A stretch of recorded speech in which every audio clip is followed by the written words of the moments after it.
All right, welcome to another session in data collection using KoboToolbox. So in this session now, we're going to look at how do you deploy your form. Okay, we're almost there. How do you deploy your form? And then I'll combine, okay, just deploying your form. I promise I won't go any further than that.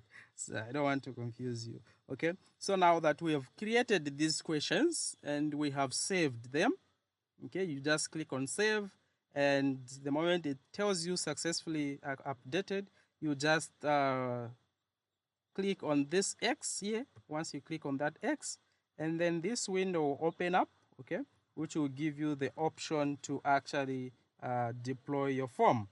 Okay, so deploy form, so you're going to click on deploy. Okay, you're going to click on deploy. The moment you click on deploy, this window opens up. So that form has been deployed.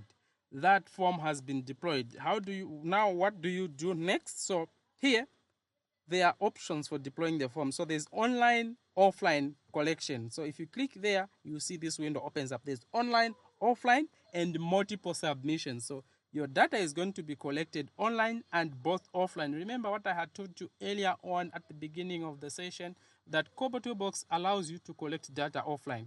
And multiple submissions, meaning that one user can make multiple submissions. And then there's this one, online only multiple submissions, meaning that you are entering data main records at once on a computer or maybe just on a mobile phone, but it will be online only.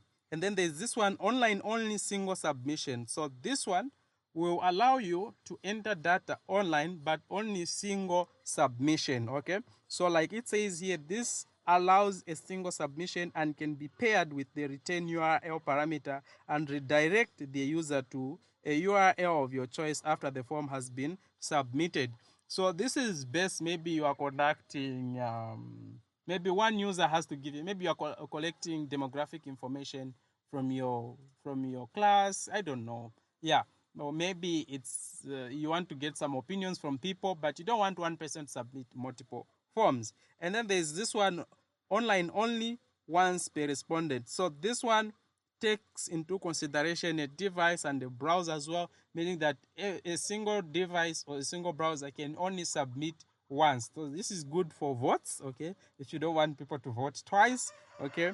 And then you can also embed a web form code. So if you have a website, you can embed a form into that website. So for those people who are into website and so on, you can get a code here and just copy this code. Okay, you just copy that code. Once you copy this code, and then you can paste it as a short code into your web page. Okay, but the best here is online offline for people who are doing research. Okay, online offline. And then it's important that you tick this. Okay, so allow submission to this form without a username and password. So if you don't tick this, the one who is going to collect your data will be required to put in your password and your username. So if you're doing a medical research, or you're doing a research, whatever research, you don't want that. So make sure you tick this. Okay, you tick that.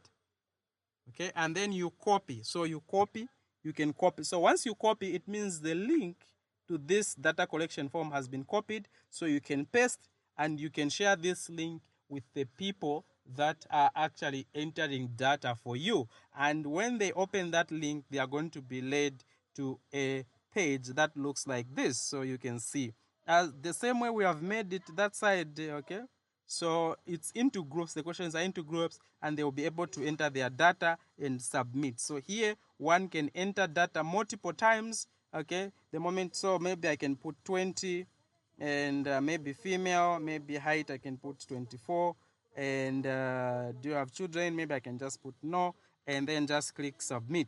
So the moment I click on submit, it will be submitted, was successfully submitted, and then the form will be blank again because it allows multiple submissions. Okay, so this is how you deploy your form, meaning that your form is ready for data collection. So in simpler ways, this is how you create a form using KoboToolbox. So in the next lesson, I'm going to take you through how you can actually access the data that you have collected. How you monitor submissions, how do you monitor submissions in real time, and how you access the data that people have entered. All right, thank you. See you once again. God bless you.